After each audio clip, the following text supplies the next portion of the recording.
Hey guys, it's Jane.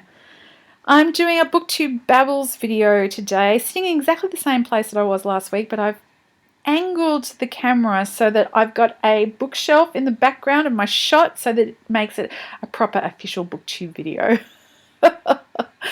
So the topic for this week is overlooked fantasy.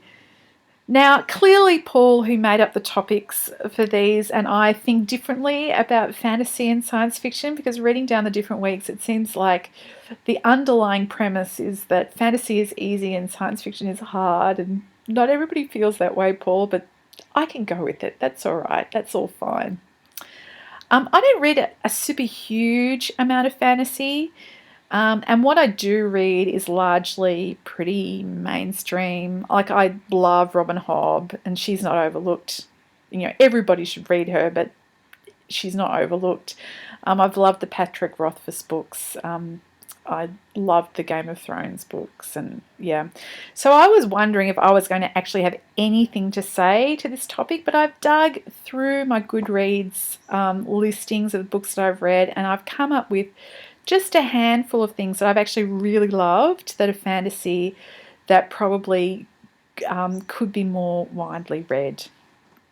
So the first author I'm going to talk about is Tim Powers. Tim Powers writes in the intersection between science fiction and fantasy. Most of what he writes is described as secret histories. That is, they're the jumping off point of the story is a historical occurrence or a historical period, and he kind of overlays a supernatural kind of element onto it. And he's done that in the distant past, in the recent past, a whole bunch of different places. There's a very particular vibe to his writing that I really enjoy.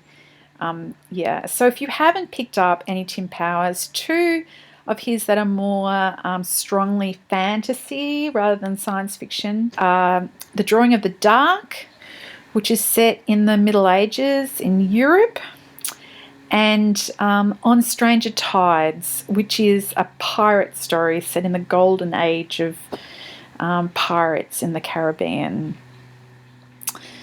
The second author I'm going to suggest is Max Gladstone. I've seen a couple of people on BookTube talk about his books, but I actually think that they deserve a wider audience. He's only started publishing in the last few years. He has a series of books called the Craft Sequence not series, because each book can be read as a standalone, and it's not as if the end of one story is picked up at the beginning of the next story, but they are connected because they all are written in the same world, the same universe. These are unlike any other kind of magic system fantasy world that I've ever read. It's really thinking of magic as power. And so a lot of the trappings of power in our world, like lawyers and corporations and contracts and stuff, in this world, that is all translated into magic. And so you have lots of contracts around magic and people who interpret those contracts and police those contracts. I find these really interesting stories, and if you haven't had a go at one, I'd suggest that you pick one up and give it a try. The third author I'm going to mention is Saladin Ahmed. He's only at this stage published one novel as far as I know, and he's working on the sequel at the moment. And that is Throne of the Crescent Moon, which I read a couple of years ago, and it's just a fantastic old school adventure fantasy romp. A lot of fun, lots of fun characters.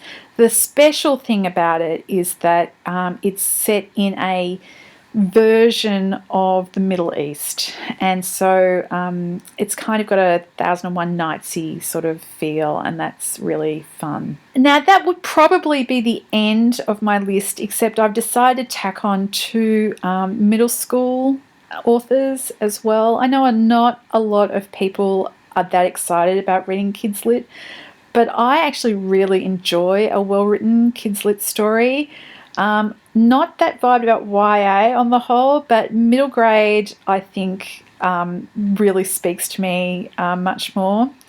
And two of my favourite middle grade authors have written some great fantasy stories, so I'm just going to mention them here. The first is an Australian, Catherine Jinks.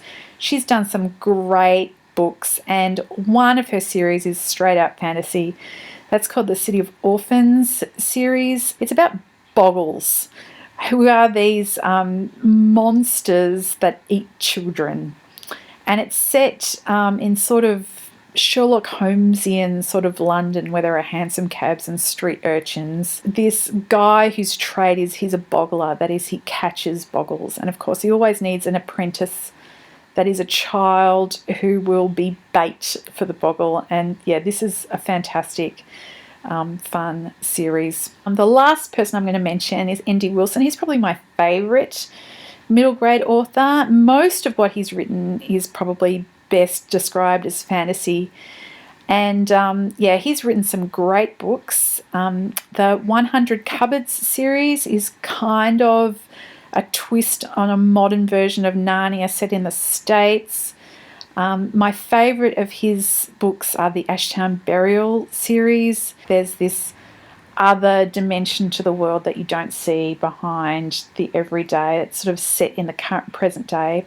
He's got a brand new series just starting up. The first book is called An Outlaw of Time, and it's due to be released very soon. My understanding is that the underlying structure or jumping off point of this story is actually some Native American legends from the Southwest. So I'm really looking forward to his new books, but I can strongly recommend you pick up any of his books and give them a try.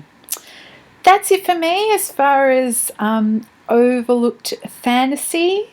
I found more things to talk about than I thought I would. I'd love to hear what you guys have to say on this topic. I hope you're all well, and I'll talk to you later. Bye!